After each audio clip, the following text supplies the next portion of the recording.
ప్రయోజనాలే పరమావిధిగా మేము నిలబడతాం. భవిష్యత్తులో కూడా 4 కోట్ల ప్రజల తరపునే కొట్లాడతామని చెప్పి మళ్ళొక్కసారి విజ్ఞప్తి చేస్తూ ఈ అవకాశం ఇచ్చినందుకు తమరికి ధన్యవాదాలు. జై తెలంగాణ. గౌరవ ముఖ్యమంత్రి గారు. స్పీకర్ సార్, ఒక మంచి ఉద్దేశంతో తెలంగాణ ప్రజల తరఫున ఈ సభ ఏకాభిప్రాయంతో మన హక్కులను సాధించుకోవడానికి, మన అనుమతులు తీసుకొచ్చుకోవడానికి, మన నిధులు రాబట్టుకోవడానికి, ఒక మంచి సాంప్రదాయం నెలకొల్పడానికి చర్చ ప్రారంభించినాం. ప్రతిపక్షాలకు అవసరమైన మేరకు సమయం ఇవ్వాలి అని తమరిని అనుమతి అడిగినాం. తమరు కూడా పెద్ద మనసుతో ఈ చర్చకు అనుమతి ఇచ్చారు. అయితే ఈ చర్చను దుర్వినియోగం చేసి సత్యదూరమైన అంశాలను ఇక్కడ ప్రస్తావించి చేసిన పాపాలను అన్నిటిని కూడా కప్పిపుచ్చుకోవడానికి 100 ఎలకలు తిన్న పిల్లి తీర్థయాత్రలు పోయి అన్నీ మాఫైనాయని వెనకటికి చెప్పినట్టుగా వారి ప్రసంగాన్ని చూస్తే అర్థమవుతుంది అధ్యక్ష. వారేదో వీరోచితంగా పోరాటాలు చేసినట్టు, ఆ పోరాటాలతో ఢిల్లీ దద్దరిల్లినట్టు, తద్వారా ఈ తెలంగాణ రాష్ట్రం ఎక్కడికో ఆకాశంలోకి అభివృద్ధిని తీసుకెళ్ళినట్టుగా ప్రజల్ని తప్పుదోవ పట్టించే ప్రయత్నం చేస్తున్నారు. ఈ సభలో రికార్డ్స్ని సవరించాల్సిన బాధ్యత సభానాయకుడిగా నా మీద ఉన్నది అధ్యక్ష. వారు చెప్పిన సత్యదూరమైన వార్తలతో పాటు కొన్ని సత్యాలను ఈ సభలో ప్రస్తావించాల్సిన బాధ్యత నా మీద ఉన్నది అధ్యక్ష. 2014 నుంచి 2021 వరకు ఎన్డీఏ ప్రభుత్వానికి, మోడీ గారి ప్రభుత్వానికి రాజ్యసభలో మెజారిటీ లేదు అధ్యక్ష. ప్రతిసారి వారు ఏ బిల్లు తీసుకొచ్చినా, ఏ అంశాలు ప్రస్తావనకు తీసుకొచ్చినా రాజ్యసభలో ఆమోదం పొందాలి అని అంటే ఇటు లోక్సభలో కానీ అటు రాజ్యసభలో కానీ ఆనాటి ప్రభుత్వము, వారు ఆరాధ్య దైవం అని చెప్పుకునే కల్వకుంట్ల చంద్రశేఖరరావు గారు పదే పదే మోడీ గారి ప్రభుత్వానికి ఏ విధంగా ఊడిగం చేసిండ్రో కొన్ని అంశాలను ప్రస్తావించదలుచుకున్న అధ్యక్ష. జిఎస్టీ బిల్లు తీసుకొచ్చినప్పుడు ఏప్రిల్ 5 అధ్యక్ష, ఏప్రిల్ 5 నాడు జిఎస్టీ బిల్లును లోక్సభ ఆమోదించిన ఎంబడే భారతదేశంలో ఎన్నో బీజేపీ ప్రభుత్వాలు ఉన్నా ఆ బీజేపీ ప్రభుత్వాల ముఖ్యమంత్రుల కంటే ముందు ఏప్రిల్ 9 తారీఖు నాడు అత్యవసరంగా శాసనసభ సమావేశాన్ని ఏర్పాటు చేసి ఇంత అద్భుతమైన జిఎస్టీ బిల్లును నరేంద్ర మోడీ గారు తీసుకొచ్చిండ్రు. నరేంద్ర మోడీ గారు తెచ్చిన జిఎస్టీకి మేము సంపూర్ణంగా మద్దతు పలుకుతున్నాం. ఇదే కాకుండా వారు ఆ రోజు ఏం చెప్పిండ్రు,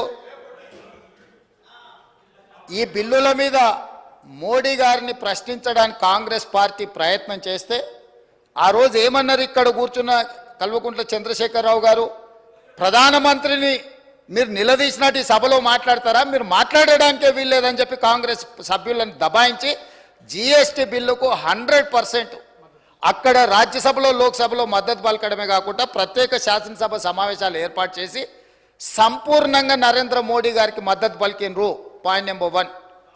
అదేవిధంగా 2018 జూలై 21 నాడు మోడీ గారి కేంద్ర ప్రభుత్వం మీద కాంగ్రెస్ పార్టీ అవిశ్వాస తీర్మానం ప్రవేశపెడితే ప్రతిపక్ష పార్టీలని కాంగ్రెస్ ప్రవేశపెట్టిన అవిశ్వాస తీర్మానానికి అనుకూలంగా ఉంటే ఆనాడు అవిశ్వాస తీర్మానంలో ప్రతిపక్షాలకు మద్దతు ఇవ్వకుండా మోడీ గారికి మద్దతు ఇవ్వడానికి ఓటింగ్లో పాల్గొనకుండా వాకౌట్ చేసి బయటకు వెళ్ళిపోయినారు అధ్యక్ష. అంటే వాకౌట్ చేయడం కూడా మోడీ గారికి మద్దతుగా ఆ ప్రభుత్వాన్ని నిలబెట్టడానికి 2018లో ఇచ్చేసిండ్రు అధ్యక్ష.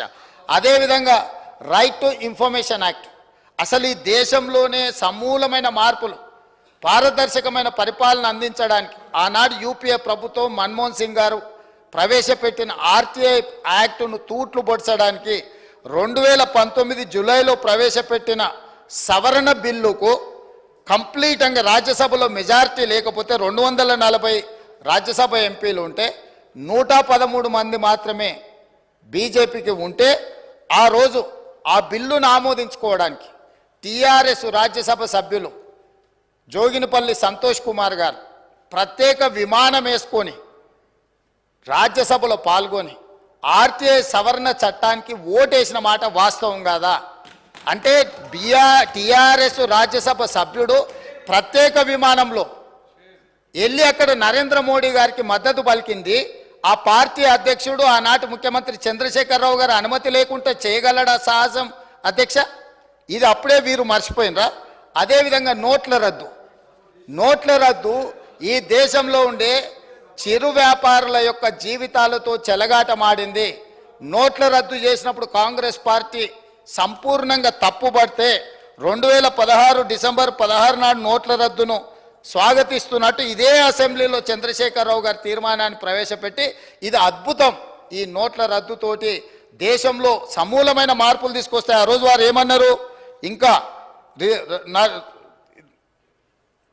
ఈ నోట్ల రద్దుతోటి పూర్తిగా మార్పులు జరుగుతాయి. ఎప్పటి నుంచో నేను ఇట్లాంటి గొప్ప గొప్ప మార్పులు తీసుకురావాలనుకుంటున్నా. దీని ద్వారా ఈ మొత్తం వ్యాపారాలు అన్నీ బాగుపడతాయని చెప్పారు. కానీ చివరికి ఆ నోట్ల రద్దుతో ఏమైంది అధ్యక్ష? జీడిపి ఇప్పటి దగ్గర వారు గొప్పలు చెప్పారు కదా జీడిపి గురించి. ఈ నోట్ల రద్దుతోని 2% జీడిపి తగ్గిపోయింది అధ్యక్ష ఈ దేశంలో. దాంతో దాదాపుగా 3 నుంచి 3.5 లక్షల కోట్ల రూపాయల నష్టం జరిగిందని చెప్పి నిపుణులు నివేదికలు ఇచ్చిండ్రు అధ్యక్ష. ఆ నోట్ల రద్దుకు మద్దతు పలికిందే వీళ్ళు అధ్యక్ష. ఇదే సభలో తీర్మానం చేసి గొప్ప నిర్ణయం అని పొగడ్తలతో ముంచెత్తిండ్రు అధ్యక్ష. ఇదే కాదు, 2017లో రాష్ట్రపతి ఎన్నికలు జరిగినాయి అధ్యక్ష. ఆనాటి బీజేపీ అభ్యర్థి రామ్నాథ్ కోవింద్కు వీళ్ళందరూ లైన్లో నించొని ఓట్లేసిండ్రు అధ్యక్ష. అదేవిధంగా ఉపరాష్ట్రపతి ఎన్నికలలో వెంకయ్య నాయుడు గారికి అండగా నిలబడి ఓట్లేసి బీజేపీకి లైన్లో నించొని ఓట్లేసింది వీళ్ళే అధ్యక్ష.